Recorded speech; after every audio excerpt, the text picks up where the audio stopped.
Então, boa tarde a todos e a todas. O meu nome é Joaquim Brites e estou aqui na qualidade de Presidente da Associação Portuguesa de Neuromusculares, APN, e coube-me a mim a responsabilidade de moderar esta última sessão de debates e de troca de experiências que faz parte da campanha Eu Sou Rara e Eu Sou Raro, porque nós tivemos homens e mulheres a participar, que a APN e a Sociedade Portuguesa de Estudos e Doenças Neuromusculares, com o alto patrocínio da Biogena, quem aproveito para agradecer todo o empenho que, em conjunto, permitiu que chegássemos aqui e que desenvolvêssemos o trabalho de comunicação dos últimos meses no âmbito da atrofia muscular espinhal.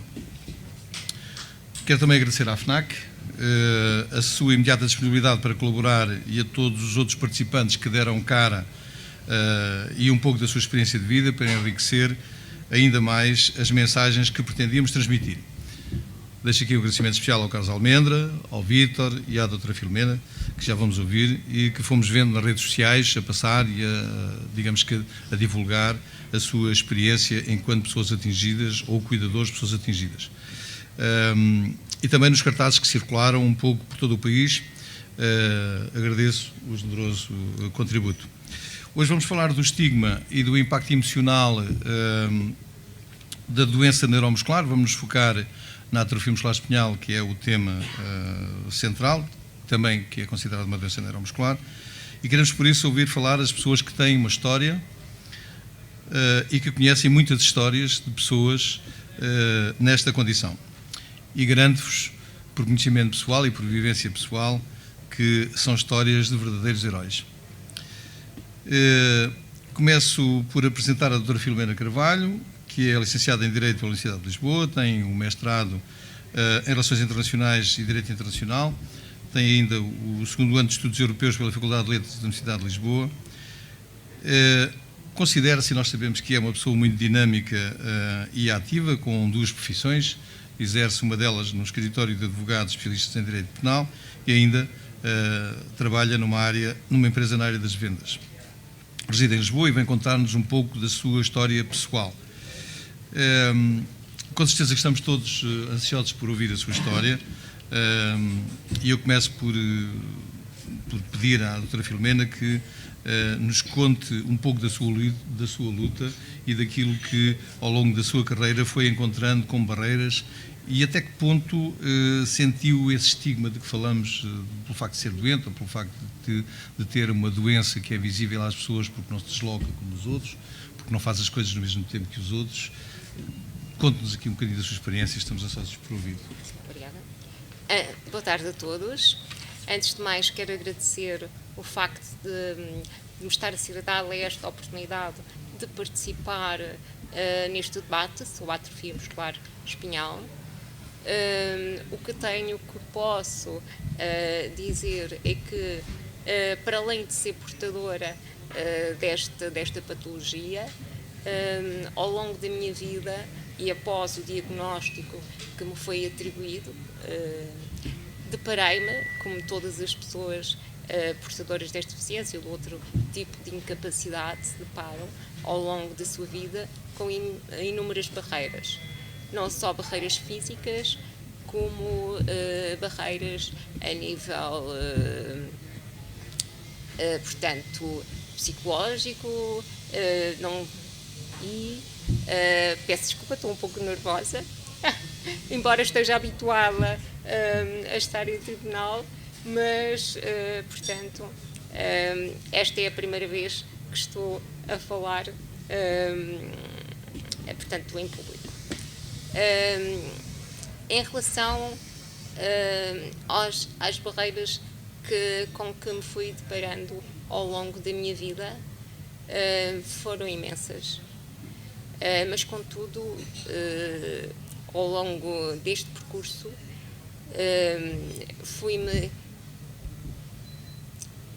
fui verificando que não são as limitações físicas que nos derrubam, mas sim,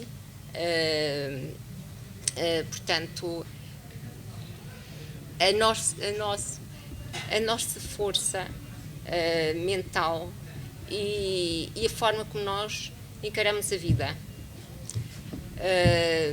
E como portadora desta patologia, posso dizer que fiz uma vida totalmente normal, licenciei-me, tal como foi dito por o Dr. Joaquim Merites, em Direito, exerço a advocacia já há alguns anos e nada que eu, na altura que me foi diagnosticado esta doença, que eu desejei realizar, me foi impedido de fazer. Foi uma luta,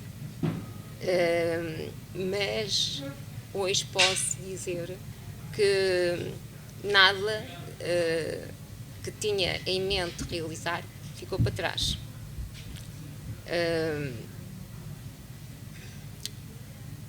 Posso também dizer que esta doença, embora seja uma doença limitadora, portanto, que nos leva muitas vezes a depender de terceiros, não nos impossibilita de termos uma vida totalmente normal, de trabalharmos, de termos uma vida familiar normal e até, portanto, podermos sermos, a nível sentimental, termos, portanto, constituirmos família, portanto, somos pessoas normais, e, portanto, sem qualquer, basta para isso termos força de vontade e lutarmos. Não sei se...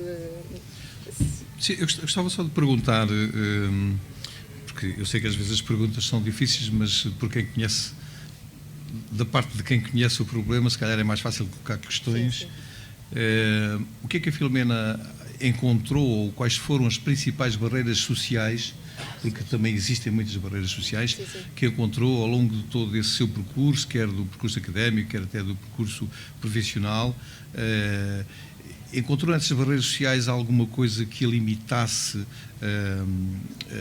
a desenvolver o trabalho no tempo que tinha pensado fazer? Ou essas barreiras foram muito impeditivas de algumas coisas, ou conseguiu sempre ultrapassá-las com essa designação e essa força? Felizmente, posso-me considerar como uma privilegiada nesse sentido, porque embora tenha-me deparado com algumas barreiras mais físicas do que propriamente de outro nível, sei e tenho conhecimento de outros casos que já se depararam então com graves problemas, não só a nível do acesso ao ensino, como a outro tipo, a nível também profissional.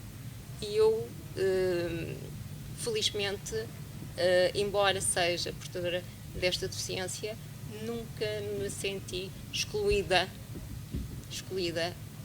quer a nível profissional, quer a nível, portanto, fui sempre, portanto, a nível, na altura que me licenciei e que fiz o percurso académico,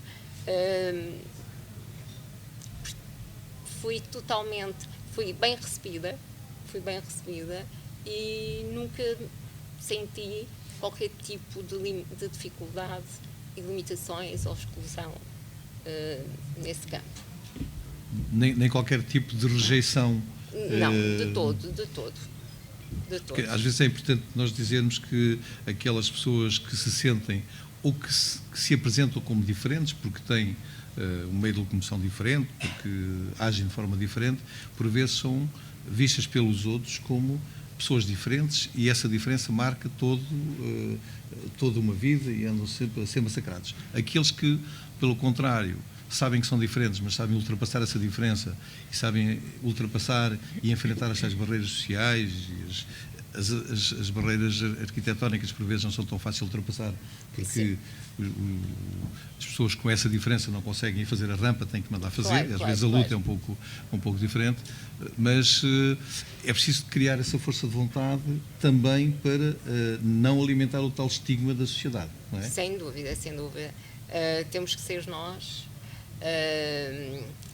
portanto, a vermos que esta doença não nos pode limitar, não nos pode, como já disse anteriormente, que não é a condição física que nos limita, mas sim a forma como encaramos e como ultrapassamos todas as dificuldades do dia a dia. E foi isso com que eu consegui ter este percurso, quer a nível profissional, quer a nível pessoal. Foi não pensar em que tinha esta doença e apenas pensar que assim, não tinha mais nada a fazer a não ser lutar para ter uma vida normal, ou digamos quase normal, claro, dentro das minhas limitações e da minha situação. Há um bocadinho a Filomena falou numa questão importante, que é a questão familiar.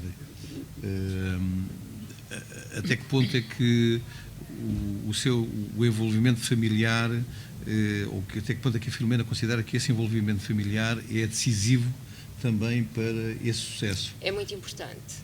É muito importante porque termos um apoio familiar que, em vez de nos... Isto são situações que existem, ainda hoje existe muito mais. Há 34 anos atrás, quando foi diagnosticado esta doença, o estigma de ter um familiar portador de deficiência era muito grande, ainda hoje se verifica. Eu encontrei todo o apoio na minha família. Em vez de me colocarem, digamos assim, de parte ou limitarem-me, por vezes, a nível de sonhos que queria realizar, como era o caso de formar-me em Direito, licenciar-me em Direito. Pelo contrário, incentivavam-me sempre, apoiavam-me, estavam lá sempre que eu queria fazer algo. Era a família que estava lá. Era a primeira a dizer: vamos, tu consegues, e portanto, e isso é muito importante, e não só, também o apoio dos profissionais a nível dos profissionais de saúde, que também são fundamentais nesta etapa. A questão familiar é uma questão decisiva. Hoje é encarada de uma forma diferente, até porque até meados do século XIX essas diferenças foram consideradas como sendo um castigo, e por isso é que as pessoas não tinham, por vezes, nenhuma qualidade de vida, ou não saíam à rua, exatamente porque o facto de nascer alguém diferente numa família, aquilo era, à luz divina, era considerado como sendo um castigo divino, e portanto ninguém fazia nada.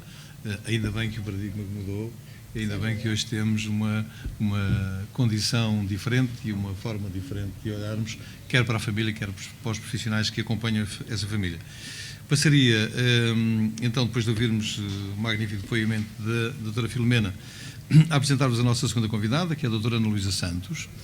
A doutora Ana Luísa é licenciada em Psicologia e especialista em Psicologia Clínica e da Saúde pela Ordem dos Psicólogos, e é desde 2005 psicóloga no Centro Hospitalar Universitário de Lisboa Norte, mas concretamente no Hospital Santa Maria. Pertence também aos serviços de Psiquiatria e de Saúde Mental, sendo uma das funções dar assistência aos doentes em contexto de internamento nos serviços médicos e cirúrgicos deste hospital. Integra também a equipa de Psiquiatria e Psicologia de Ligação e é neste âmbito que presta apoio psicológico aos pacientes e muitas vezes aos seus familiares internados no Serviço de Neurologia com as mais diversas patologias neurológicas, nomeadamente com doenças neuromusculares. Doutora Ana Luísa, obrigado também por estar connosco. Eu gostava de perguntar, na sua experiência enquanto profissional de saúde, quais são as principais dúvidas ou aquelas questões mais desconfortáveis que colocam as famílias e os doentes, quando estas podem colocar, porque às vezes são doentes mais pequenos e os diagnósticos são feitos a pessoas mais pequenas, e qual é o impacto que o diagnóstico destas doenças tem nessas famílias e nessas pessoas quando essas já podem levantar questões e perguntar ao psicólogo o que é que eu tenho, porque é que eu ando assim, porque é que eu não posso ir para a praia a correr atrás de uma bola. Como é que vê estas questões? Em primeiro lugar, queria cumprimentar a mesa, o Dr. Joaquim Brites e a doutora Filomena Carvalho. Muito obrigada pelo convite à Biogen. Bem, na verdade, eu trabalho mais com adultos. Portanto, quando diz que eu dou apoio à neurologia, é um facto, mas dou apoio à neurologia na parte de adultos, portanto, e há outros colegas, de facto, que dão apoio à neurologia pediátrica. Portanto, é importante referir isso. Portanto, normalmente o meu suporte é a doentes, adultos e ou aos familiares. Portanto, acho que é importante essa questão, porque efetivamente às vezes acontece, já tem acontecido, noutros serviços, por acaso na neurologia não, mas já tenho tido uma outra situação de crianças, porque nem todos os serviços pediátricos, nem todo o serviço pediátrico de pediatria tem algumas valências. Portanto, já me aconteceu na unidade de queimados, por exemplo, ter uma criança e ter que dar suporte à mãe, etc. Ou na ortopedia também, mas normalmente é adultos, portanto isso é importante. As questões que me costumam fazer varia muito. Depende, por exemplo, se é uma situação crónica ou se é uma situação aguda, depende um pouco da patologia. Não sei se concretamente se quer falar das neuromusculares ou se... Sim, mais sobre as neuromusculares que são crónicas, portanto essas não passam. Sim, e claro. é aí que se levanta a principal questão, como é que os familiares destes doentes que são diagnosticados com uma doença crónica, ou até os próprios doentes, quando recebem o diagnóstico, quando há casos de diagnósticos já em adultos, como é que eles encaram essa mudança e que tipo de apoio é que eles procuram num psicólogo, até que ponto é que os serviços de psiquiatria, já que a doutora Ana Luísa também está um pouco ligada a essa questão, até que ponto é que a psiquiatria também é importante para equilibrar todo este desconforto, se é que assim podemos chamar, da família do doente, até que ponto é que eles consultam o especialista para se poder integrar mais facilmente na sociedade, se é que consultam ou se vão por sua livre iniciativa para o meio do barulho, como eu costumo dizer, e depois quando chegam lá é que começam a perceber que têm que mudar de estratégia. Que reações é que sente?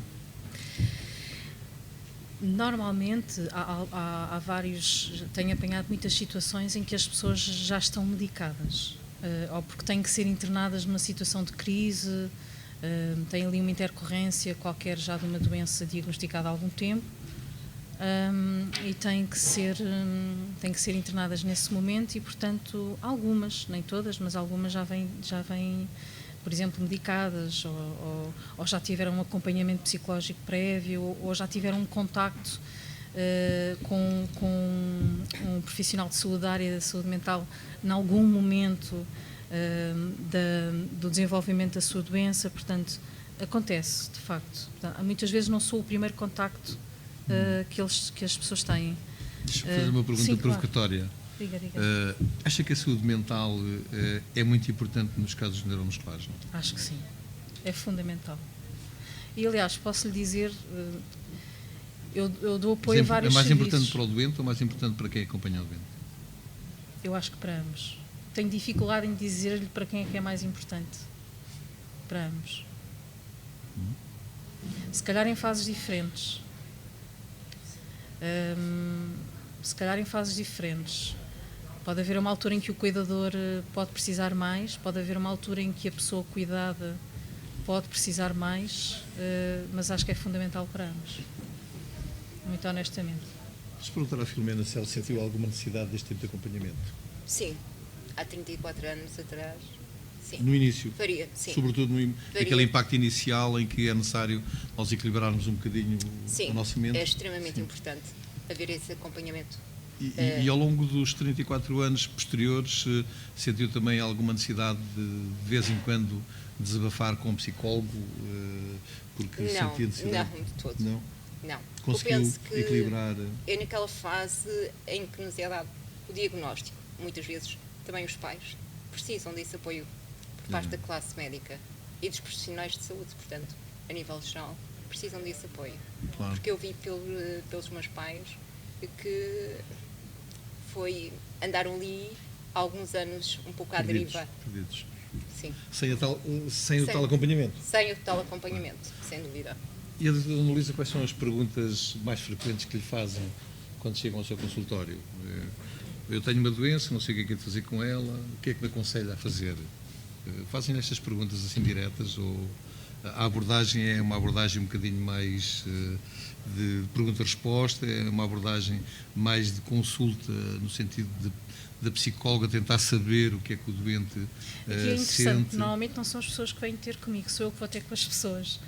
Ou seja, nós somos chamados, quando eu digo nós, são os psicólogos e os psiquiatras da minha equipa. Portanto, nós pertencemos ao Serviço de Psiquiatria e Saúde Mental, mas, como estamos no Hospital Geral, cada vez que há necessidade de observarmos ou de acompanharmos um paciente noutro contexto de outro serviço, médico ou cirúrgico, lá está, pode ser uma ortopedia, pode ser uma medicina, uma das medicinas, um dos serviços de cirurgia, uma neurologia, lá está, que é um serviço médico, fazem-nos um pedido e, portanto, somos nós que nos deslocamos lá para ver a pessoa e ou família.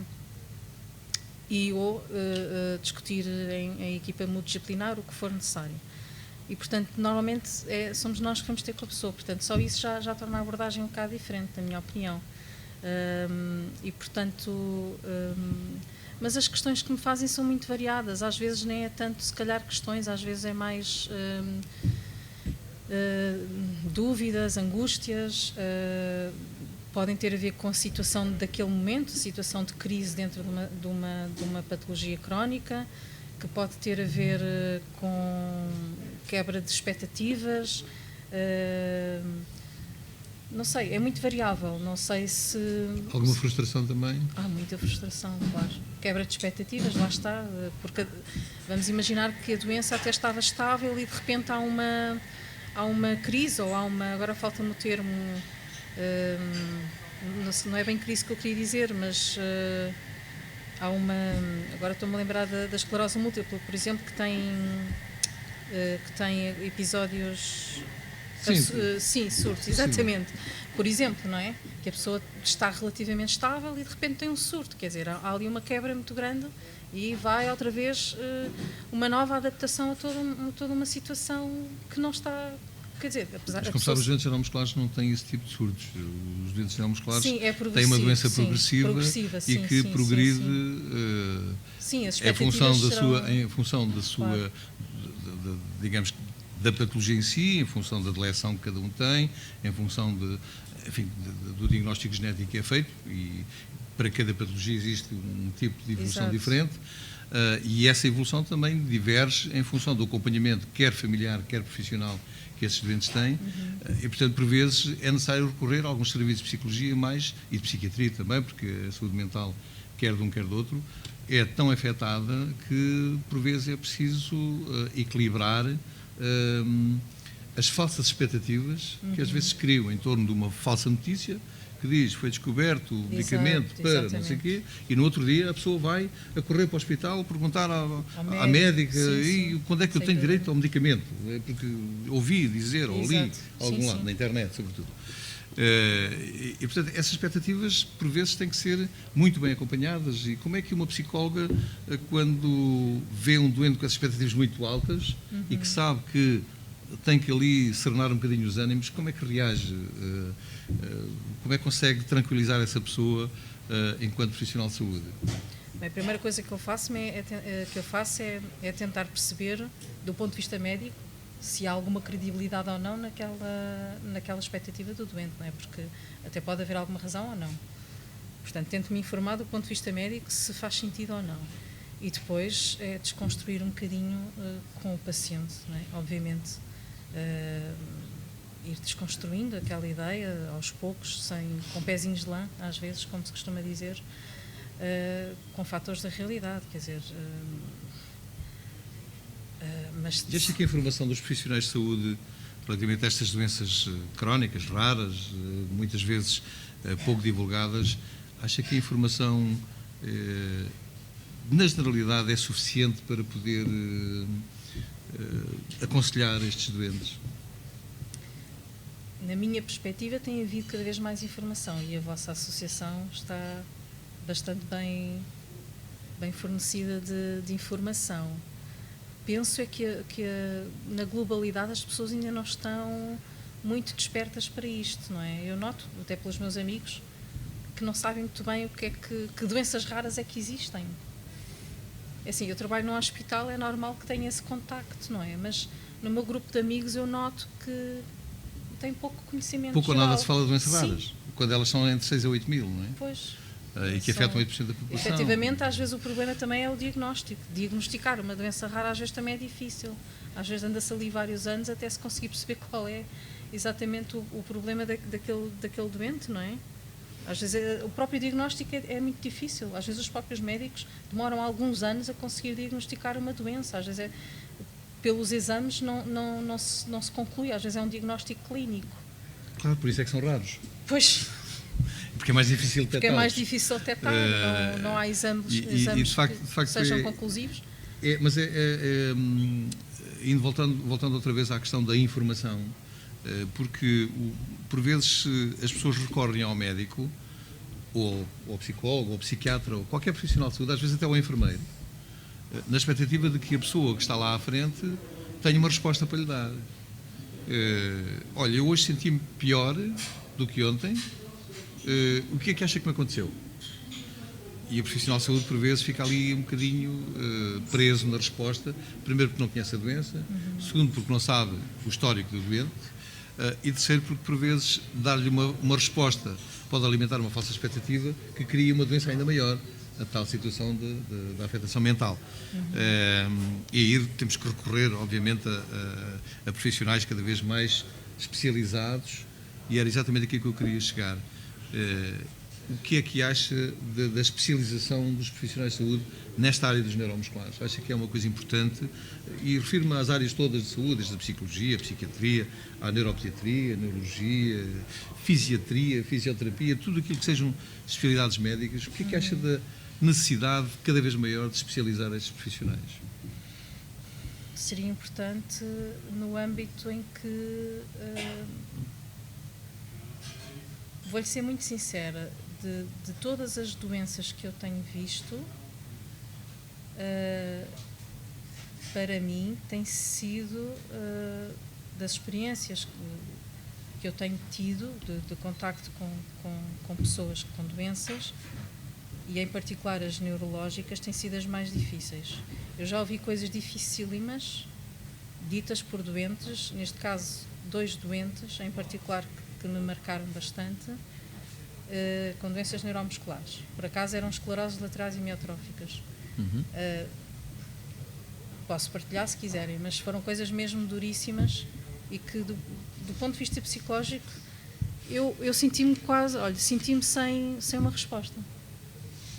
Porque de facto para esses doentes com ela não existem grandes respostas, não é? Não existem grandes respostas e fez-me pensar, de facto. Obviamente que pode ser trabalhada, a questão pode ser sempre trabalhada, mas eles disseram coisas como: houve um jovem uma vez, porque a doença apareceu muito cedo, ele ia ser pai. E a progressão da doença estava a ser evidente, não é? E ele estava a ficar muito afetado nos membros superiores. já estava bastante afetada nos membros inferiores e estava a ficar mais afetada nos membros superiores. E uma coisa que ele me disse foi: já viu como é que eu vou pegar e abraçar o meu bebê? A mulher estava grávida na altura e de facto aquilo tocou-me. Fiquei profundamente comovida com o que ele me disse. E eu acho que ele tinha razão. Como é que ele ia abraçar? Uma questão interessante para a Filomena. Alguma vez se lhe colocou esta questão? Como é que eu vou fazer se não posso fazer? Sim, várias vezes. E que respostas é que encontrou para esse milagre de fazer sem poder? Contornando. Porque os doentes têm esta vertente, é que às vezes eles conseguem milagres, conseguem fazer coisas que não podem fazer, mas fazem. Não é? Contornando a situação. Pedindo ajuda, Pedindo ajuda, exatamente. pedindo conselhos, Sim, e às vezes tentando fazer por eles próprios, sim, que é a maior sim. parte das vezes. Não é? Exatamente. E o que é que, ainda voltando um bocadinho à questão que coloquei aqui à doutora Ana Luísa, o que é que acha desta necessidade de formação ou de maior rigor na informação dos profissionais de saúde relativamente às doenças neuromusculares? Extremamente importante. Acha que sentiu ao longo destes seus anos de doente, Sim. ou portadora de uma doença, o termo doente às vezes não é bem aplicado, Sim. porque os doentes normalmente estão no hospital, mas uma pessoa que tem uma diferença, que tem uma doença ou que porta uma doença, sentiu alguma vez que essa falta de informação foi prejudicial para alguma das respostas que queria do seu profissional de saúde, do seu médico? Muitas vezes, muitas vezes. Posso dizer que tenho alguns exemplos, já estive internada por 2 vezes e notei isso por parte da classe, portanto, profissional, a nível, portanto, dos enfermeiros que me apoiavam, não é? E que nada sabiam sobre este tipo de patologia, assim como os próprios médicos. Vem chegar alguém de cadeira de rodas tem por ter um Sim. acidente. Exato. Não é? sem Se dúvida. calhar é paraplégico. Sim, é sim. tetraplégico, não é? Até mesmo a nível de transferências da cadeira para a cama, não têm, portanto, qualquer noção deste tipo de doenças. Sim. E nem como lidar com elas. Portanto, acha que parte desse estigma que os doentes, uma grande parte das vezes, sentem, também é provocado por essa necessidade ou por essa falta de informação / formação Sim. dos profissionais de saúde, Sim. que às vezes não alimentam ou não conseguem acompanhar a pessoa na sua evolução enquanto doente, na evolução da sua doença e, sobretudo, nas necessidades que estas pessoas apresentam. Não é? Sem Há questões de urgência e os doentes neuromusculares têm um tipo de doença que tem que ter cuidados muito especiais quando chegam à urgência do hospital, e por isso tem que ter alguém que lhes diga: cuidado, ele tem uma doença neuromuscular ou tem esta doença, porque senão a pessoa pode... Uma pessoa que vai com uma distrofia muscular, que vai com uma infecção respiratória e que vai fazer oxigénio, passado algum tempo pode morrer, porque não pode levar oxigénio naquele momento. Não é? E, portanto, há questões que se colocam relativamente à formação e à informação, não só dos médicos, Sim, sim. até das pessoas que estão na própria triagem dos hospitais, que estão ali na primeira linha e que não têm naturalmente a obrigação de conhecer todas as patologias, nem todas as necessidades, todos os cuidados especiais a ter com todas as doenças, mas julgo que é importante que até os profissionais de saúde tenham esta noção que precisam de se atualizar, precisam de estar mais presentes no que diz respeito às coisas inesperadas que lhe acontecem, porque há enfermeiros que estão na triagem do hospital e quando lhes aparece alguém nestas circunstâncias ficam atrapalhados, não sabem o que vão fazer, não é? Foi criado há uns anos o cartão de doença rara, eu participei nessa criação, mas infelizmente aquilo teve pouco impacto porque é um cartão que não diz nada e pouco ou nada serve porque aquilo não é lido nos serviços de saúde. Seja como for, as pessoas também não andam com uma banda na testa a dizer eu tenho uma doença A ou B, não é? Mas precisam chegar lá, ser acarinhados e tratados com a responsabilidade que a própria doença implica e que impõe aos profissionais de saúde e com a necessidade dos tratamentos que são aconselhados ou mais recomendados e o acompanhamento que é mais recomendado para aquela doença. E gostava só de lançar aqui mais uma questão à doutora Ana Luísa, que é, acha que as pessoas quando, sobretudo os neuromusculares, e gostava que nos focássemos aqui nos neuromusculares, não sei de que doenças neuromusculares é que têm mais experiência, ou com que tipo de doenças é que costuma contactar mais, não sei se com a esclerose lateral amiotrófica, se com outras doenças, distrofias musculares, atrofias musculares espinhais, faixa escalpo-humeral, tem alguma experiência com esse tipo de doenças? Normalmente as pessoas que são, eu por acaso, atrofia muscular espinhal, nunca tinha tido contacto. Nunca tive um paciente internado com essa doença, ou pelo menos nunca me chamaram. Mas normalmente são mais escleroses laterais amiotróficas. Assim, o principal. Porquê é que acha que os doentes neuromusculares, tirando os ELAs, porque os ELAs também raramente carecem de internamento, a não ser quando têm uma insuficiência respiratória grave, porque, caso contrário, ficam em casa a tratar. Não é? Normalmente as pessoas têm os seus ventiladores e têm os seus apetrechos. Mas os neuromusculares, quando têm uma infecção respiratória, há situações em que não podem tratar no hospital, não podem tratar em casa, perdão, e têm que recorrer ao hospital. E quando recorrem ao hospital sentem experiências de todo o tipo. Chegou-lhe alguma vez algum doente nestas condições? Ou algum familiar de um doente que esteja internado nestas condições a pedir ajuda? O que é que eu hei de fazer? Ele está ali e precisa, porque sentiu que não tinha o acompanhamento da equipa médica suficiente e recorreu a outro profissional. Alguma vez lhe aconteceu ou não? Normalmente as pessoas podem ficar inseguras porque não estão o tempo inteiro. Quer dizer, são os cuidadores principais, não é? E, portanto, ali tem que delegar nos enfermeiros... Quando diz as pessoas, diz os doentes ou os familiares dos doentes? Estou a dizer os familiares, os cuidadores principais. E tem que delegar os cuidados aos profissionais de saúde, não é? E ficam muito inseguros. É verdade. Portanto, não se sentem tranquilos de deixar o seu doente ali na enfermaria? Nos primeiros dias, não. Até ganharem alguma confiança com a equipa, sim. Pode haver ali e há muitas vezes alguma insegurança, sim. É daqui que a Filomena queria chegar, não é? Às vezes deixar uma pessoa à solta no hospital pode ser perigoso. Sim, sem dúvida, nestes casos sim. Causa alguma insegurança, é verdade. E somos nós, os doentes, que muitas vezes temos que dar a informação aos próprios profissionais de como devem agir, de como devem tratar. Assim, eu noto, não só por mim, como por outras pessoas que também estiveram internadas e deparam-se diariamente com este tipo de situações, em que temos que esclarecer, temos que informar, portanto, esses profissionais. Até os próprios auxiliares, não é? Exatamente, o que é a atrofia, portanto, a atrofia muscular espinhal, exatamente, sim. Às vezes temos que informar também, tem os doentes e os familiares que estão lá, de informar até as próprias pessoas que vão fazer limpeza à enfermaria. Não é? Olha, cuidado, não pode limpar com... Cuidado, não toque aí, porque isso é o ventilador dela, e ela não pode desligar a mangueira. Não é? Às vezes há aqui algumas questões que se levantam na informação, e pronto, para encerrarmos aqui o capítulo da formação e da informação, acho que era... caricatas, de facto, não é? E acham que essas situações se podiam evitar ou se devem procurar evitar para o futuro? Isso acho que com certeza que sim. E como é que se ultrapassa isso? Com formação. Na atual situação do Serviço Nacional de Saúde, como é que acha que nós podemos criar ali nós, a comunidade de doentes e a associação também, naturalmente, como é que acham que nós podemos criar um movimento de necessidade de formação dentro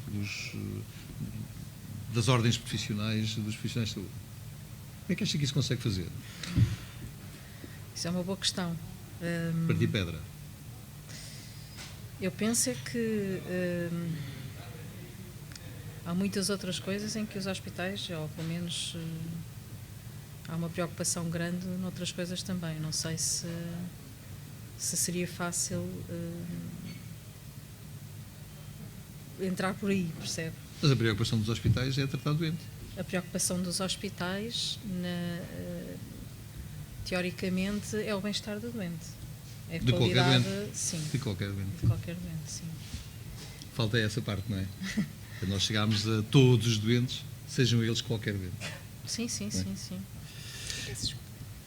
Mas também eu penso que seria fundamental levar aqui este ping-pong, tipo de debates também às faculdades de medicina, às faculdades, portanto, de enfermagem, dar a conhecer este tipo de doenças, porque sem isso, portanto, nada se faz. Portanto, eu penso que isso seria um princípio para que haja um maior conhecimento deste tipo de patologia. E a reabilitação? Como é que a Filomena encara o tema? Eu, portanto, faço reabilitação e todos os meus terapeutas, até hoje, com que tenho sido tratado, nenhum deles tinha informação acerca da doença. Sim, é fundamental. Portanto, além da reabilitação, que também é necessário, Sim. não é? Porque há pouca, também é necessário formar e treinar os reabilitadores, aqueles que têm que saber muito sobre a doença e sobre as suas limitações, e naturalmente também formar ao nível não só da fisioterapia, de outras terapias alternativas, como a terapia da fala, terapia ocupacional, etc.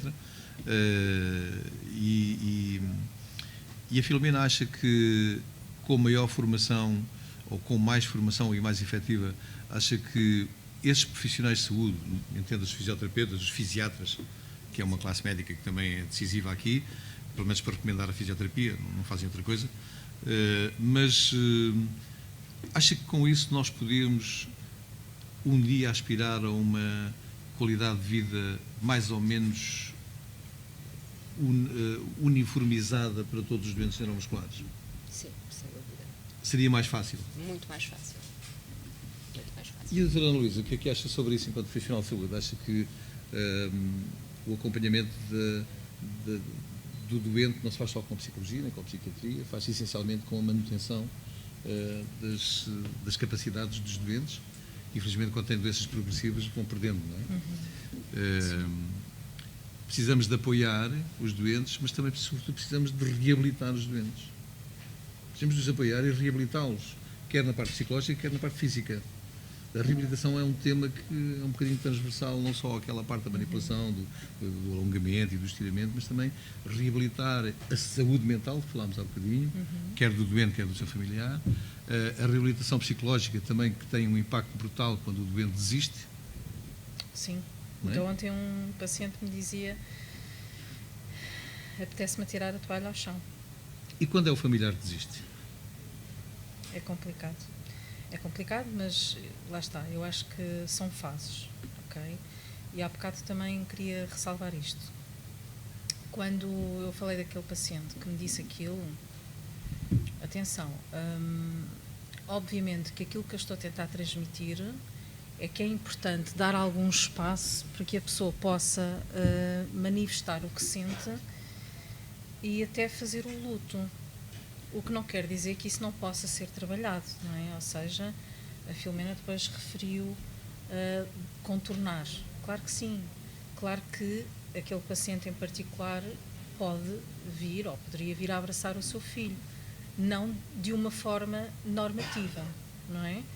Mas claro que sim, que é possível contornar. Agora, aquele referia-se de uma forma normativa. Portanto, ele teria que fazer naquele momento e durante os momentos, o espaço seguinte, fazer o luto daquilo que ele estava a falar, não é?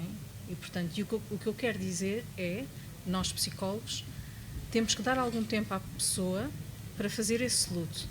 Porque o que eu não posso fazer é, como psicóloga, não posso, e geralmente, obviamente, com um familiar, um amigo, é muito mais difícil para um familiar, para um amigo, ouvir isso e não ter, se calhar, alguma tendência para dizer mas tu podes fazer não sei como, mas tu podes fazer desta maneira. Pronto, porque é natural, não é? Somos familiares, portanto, é natural que queiramos dar uma resposta imediata.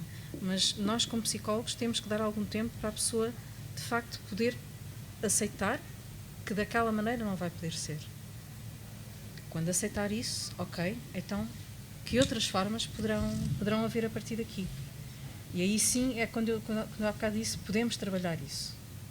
Mas naquele momento tem que dar algum espaço para o doente verbalizar aquilo e ficar ali. Tá? Não sei se me estou a fazer entender. Ficar ali emocionalmente naquele momento. Não quer dizer que na vez a seguir eu não pudesse trabalhar isso com ele. Olha, falou-me de uma questão no outro dia, fiquei a pensar no que me falou. Vamos pensar um bocadinho agora sobre isso. Mas quando fala do tempo... O tempo do doente. Mas às vezes há doentes que não têm tempo. Ok. Eu estou a perceber o que diz, quando a doença é demasiadamente progressiva e muito rápida. Às vezes querem respostas para o pouco tempo que têm e quando se lhes acaba o tempo ainda não chegaram às respostas. É por isso que... Isso é muito mais exigente do ponto de vista psicológico, sem dúvida, não é? Porque as expectativas também são furadas e têm que mobilizar estratégias de coping para se adaptar a algo que é muito mais rápido do que o seu tempo interno, não é? O tempo externo é muito mais rápido que o seu tempo interno. Obviamente que isso complica a capacidade de adaptação psicológica de uma pessoa. E isso eu não tenho uma resposta certa para isso. Vai depender muito da capacidade que aquela pessoa tiver. Agora, eu tenho que tentar trabalhar com a pessoa a mobilização de estratégias de coping para aquela situação em concreto. E o que é que acha, lançava esta pergunta para as duas, o que é que acha das consultas multidisciplinares que existem hoje nos hospitais? No seu hospital, por exemplo, nos adultos, essa consulta não existe. Não é? Há uma consulta de neurologia, depois há uma consulta de cardiologia solta, outra de pneumologia solta. Já vão havendo algumas. Mas uma consulta multidisciplinar para uma doença neuromuscular é uma consulta que engloba N especialidades, onde se inclui a psicologia, onde se inclui a nutrição, onde se inclui a fisiatria, onde se inclui todas as especialidades aliás, que são necessárias para a reabilitação. Achava ótimo, era preciso que o professor Mamed, eu cheguei a falar muitas vezes com ele, mas era preciso que houvesse, para já se calhar, mais técnicos, porque eu desdobro-me em várias funções, eu e os outros colegas, percebe? E para haver um psicólogo só, por exemplo, para trabalhar as doenças neuromusculares, há imensos doentes, só em doenças neuromusculares naquele hospital. Não sei. E Filomena, o que é que acha das consultas multidisciplinares na área dos neuromusculares? Seriam importantes. Fazem muita falta? Muita. E acha que tem alguma sugestão para nós conseguirmos ir aos hospitais todos onde os doentes neuromusculares são tratados ou são acompanhados, realmente os grandes centros hospitalares, para exigirmos que eles montem essa consulta? Qual é o argumento de um doente, que eu apresento às vezes argumentos que podem ser um bocadinho mal interpretados, porque o argumento do outro lado, né, o argumento do lado familiar, que quer ver as coisas prontas ontem. Não, tem que me dar um dia, o tal tempo. Mas por vezes o doente não tem tempo, mas a familiar também não tem tempo. Também não tem que estar ali a ouvir quando precisa de uma consulta de nutrição ou quando precisa de uma consulta de fisiatria e vamos ver, daqui a não sei quanto tempo vamos encontrar. Mas a pessoa não tem tempo. E quando o doente não se pode queixar, vai um familiar dizer, ele não tem tempo. E do ponto de vista do doente, por vezes isso tem que ser muito mais impactante. Quando é o doente a chegar e exigir, eu quero, preciso, tenho direito, que essa é outra questão que às vezes não se levanta, é que os doentes têm direito à saúde. E têm direito ao tratamento, e têm direito a todas as terapias auxiliares. E elas são-lhes negadas com a tal justificação que acabamos de ouvir aqui agora, que é uma justificação correta e que nós sabemos. Não há pessoas que chegam, mas o doente não tem culpa disso. Não é? Portanto, estamos a adiar sempre, em permanência, todas estas respostas. Verdade, Filomena? Sim. Portanto, a consulta multidisciplinar é, de facto, determinante para que também o acompanhamento destes doentes seja cada vez mais eficaz. Sem dúvida. Bom, isto para não estarmos aqui a conversar. Sim, mas deixa-me só dizer, por exemplo, neste momento, uma pessoa com uma doença neuromuscular pode ser encaminhada para a consulta de psiquiatria, mas eu acho que, eventualmente, o que seria ideal era, de facto, a pessoa não ter que se deslocar à nossa consulta, poder ir ao serviço de neurologia e ter lá todas as valências, isso é verdade. Mas isso já passa por uma gestão hospitalar e por uma gestão de recursos humanos, etc, e por aí fora. Portanto, isso implica que a própria administração hospitalar e a gestão de recursos humanos também saibam o que são as doenças neuromusculares. E acima da gestão hospitalar... Todos nós precisamos que se saibam o que são as doenças neuromusculares para conseguirmos chegar a todos estes patamares, não é? Ok. Então, enfim, porque isto também não convém que seja assim uma conversa só entre nós, entre as pessoas que estão na mesa, gostava de lançar aqui também um bocadinho às pessoas que aqui estão, o espaço para perguntas, se quiserem colocar alguma pergunta, não sei se têm alguma pergunta a fazer, estamos aqui para responderem àquilo que acharem que é uma grande dúvida que tem neste momento. Alguém quer colocar alguma questão? Aproveito para perguntar à Filomena alguma coisa que achem que ela pode responder. Não lhe perguntem coisas indiscretas.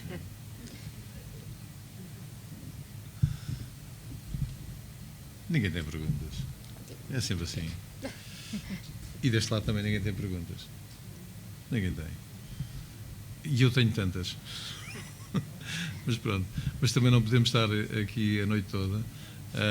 Mas posso só dizer mais uma coisa? Claro. Só mesmo. Porque eu também não queria que ficasse a ideia, porque eu acho que é importante isto. Os profissionais de saúde que trabalham no hospital, pelo menos no meu hospital, eu também vou ao Polivalente, mas essencialmente os internamentos é no Hospital Santa Maria,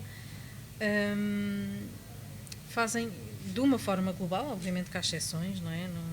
Mas de uma forma global fazem um esforço enorme por dar uma boa qualidade de atendimento aos doentes. Obviamente que há situações caricatas, e como há bocado referiu, aquela do ventilador, às vezes é verdade, não sei que sim, mas de uma forma global, e eu vejo o empenho e sinto que as pessoas se esforçam por dar um bom atendimento, com qualidade e humanismo também, portanto. Sim, repare, eu quando me refiro à questão da falta de formação / informação dos profissionais de saúde, não quero com isto dizer que as pessoas não sabem nada. Não, as pessoas não sabem concretamente daquelas patologias. Ok, sim, No entanto, mesmo não sabendo, muitos deles esforçam-se, como dizem muito bem, desdobram-se em cuidados para tentarem saber e tentar procurar respostas e até para dar o melhor acompanhamento aos doentes que estão lá, com uma coisa que eles não sabem muito bem o que é. Ele veio numa cadeira de rodas, mas não se mexe, não faz nada, não mexe a mão esquerda, não mexe a mão direita, não consegue tocar a campainha para me chamar. Depois é tal coisa. Tem que mexer e chama para coçar na cabeça, mas porquê é que ele diz-me que tem que mexer na cabeça, coça-me aqui na cabeça, mas porquê é que ele não consegue coçar na cabeça? Ninguém percebe isto. E às vezes também não tem, se calhar, muito tempo, porque eu vejo isso, não é? Tem que dar tem que fazer uma série de coisas em tão pouco tempo que eventualmente não tem um bocadinho para ler um bocadinho sobre a doença daquele doente que acabou de chegar às 3 da tarde de maca, percebe? É que isto é real. Sim, eu sei, mas concordará comigo que às vezes com um bocadinho mais de organização e com um bocadinho mais de método, se calhar se conseguiria obter um resultado mas que tem melhor. Que vir de cima. Bem, eu não sei de onde é que de onde tem que vir. Tem que vir. Eu sei é que ele tem que vir de algum lado. E os doentes precisam que ele venha de algum lado e depressa. Claro que sim. Porque eles, tal como dissemos há bocado, os doentes não têm esse tempo. E não têm a vida toda para esperar que um hospital se organize ao nível da administração hospitalar, não têm toda a vida para esperar que chegue uma cadeira de rodas, porque eles precisam de uma cadeira de rodas elétricas, não têm toda a vida para esperar que chegue a autorização para adaptar uma viatura que é precisa para transportar a sua cadeira, e com ele sentado na cadeira, eles não têm todo o tempo. Claro que sim. E, portanto, às vezes não é uma questão de saber ou não saber, ter formação, é uma questão de decidir. E esse é o grande problema. Alguém tem que decidir. E tem que decidir em função da situação que tem à sua frente. Não é decidir porque temos um concurso público, não podemos comprar uma cadeira. Sim. Porque não posso assinar o papel, porque é preciso comprar um medicamento. Não, tem que vir alguém assinar o papel primeiro, não sou eu. É tudo muito burocrático, eu percebo. Portanto, nós temos de ter alguém que decida. Os doentes não têm esse tempo à espera. E decida rapidamente, tem que decidir espera. Tem que decidir depressa porque não tem tempo a esperar.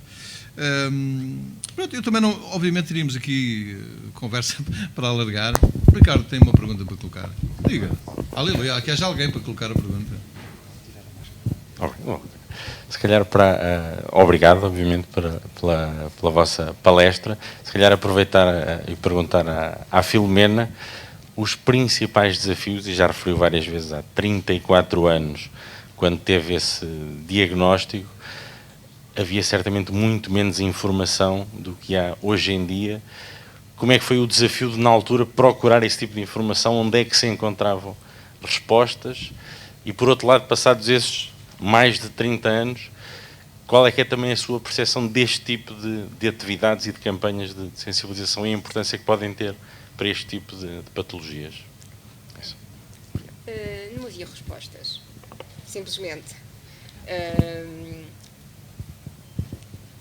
Fui eu e os meus pais que tivemos que encontrar estas respostas, assim como outras famílias que na altura com certeza passaram pelo mesmo.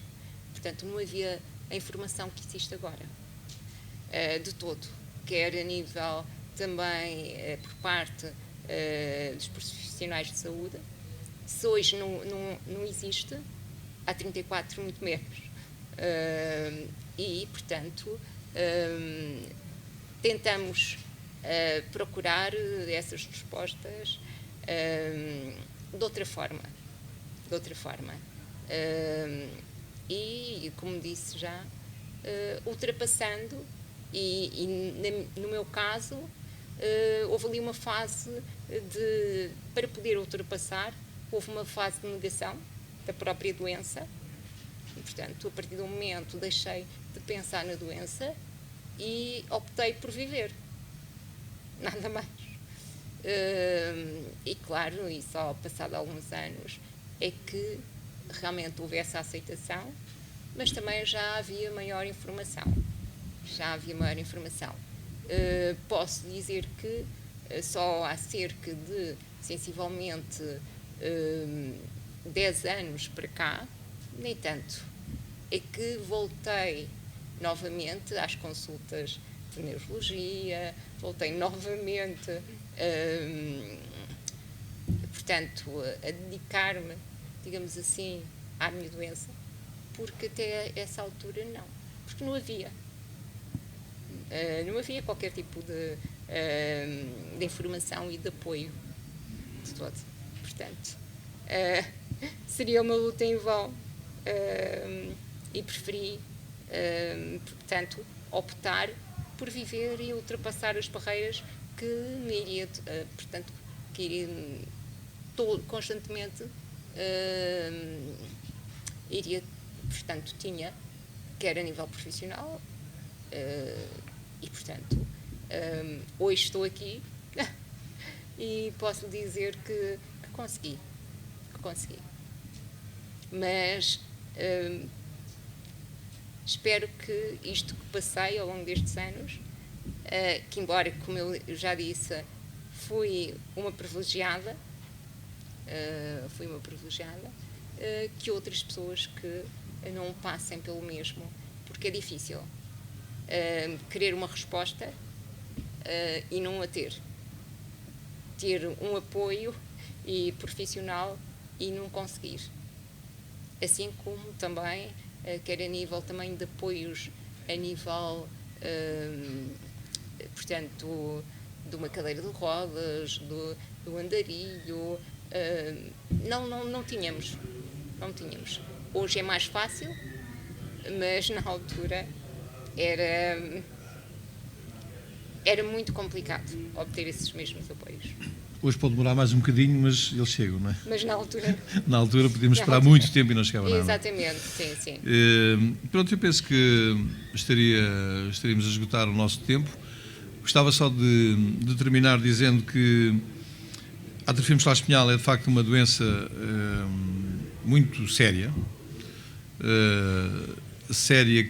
tão séria que é a principal causa por morte genética em termos infantis, no seu tipo 1, e portanto é preciso passarmos à ação para que toda a gente que está responsável pela saúde em Portugal perceba, quer no diagnóstico, quer no tratamento, perceba que há doenças que não podem esperar.